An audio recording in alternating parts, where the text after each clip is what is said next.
তাহলে আপনারা আমাকে যদি এত কঠিন মেসেজ দেওয়ার পরেও যদি আমরা সতর্ক না হই, আমি মনে করি আমাদের কপাল পুড়ে গেছে। আমাদের কপাল পুড়ে গেছে, যার কারণে আমরা এগুলো উপলব্ধি করতে পারতেছি না। যদি কপাল ঠিক করতে চান, কলব ঠিক করতে চান, জান্নাতে নিজের নাম লেখাইতে চান, নিজেকে যদি সলিহিনদের মধ্যে গণ্য করতে চান, ইনশাআল্লাহ আজ থেকে নিয়ত করেন। এখন আসেন যে আয়াতটা বললাম, ওমান আ'রাদা আন যিকরি ফাইন্না লাহু মাঈশাতান দানকা। আল্লাহ রাব্বুল আলামিন বলে, যারা আমার স্মরণ থেকে দূরে থাকলো, বিমুখ হবে, যারা এই নামাজ পড়তেছে না, আল্লাহর ইবাদত করতেছে না, বিমুখ হয়ে আছে, এদেরকে আল্লাহ কি দিবেন? মাঈশাতান দানকা, জীবনটা সংকুচিত করে দেবেন, ছোট করে দিবেন, যার কারণে সব সময় রিজিকের চিন্তা লাগেই থাকবে।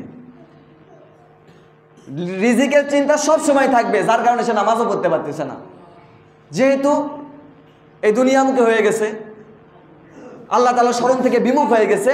আর এটাই বলতেছেন আল্লাহ এখানে, ওয়া নাহশুরুহু ইয়াওমাল কিয়ামাতি আমা, কিয়ামতের দিন আমি তাকে বানিয়ে দেব অন্ধ, সে চোখেও দেখবে না।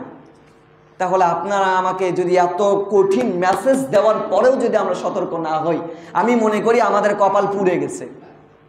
আমাদের কপাল পুড়ে গেছে, যার কারণে আমরা এগুলো উপলব্ধি করতে পারতেছি না।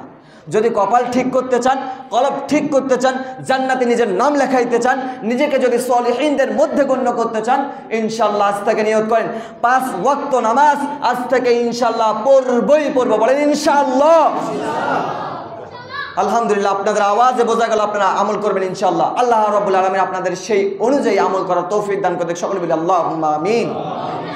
ওয়া আখির দাওয়ানা আলহামদুলিল্লাহি রাব্বিল আলামিন।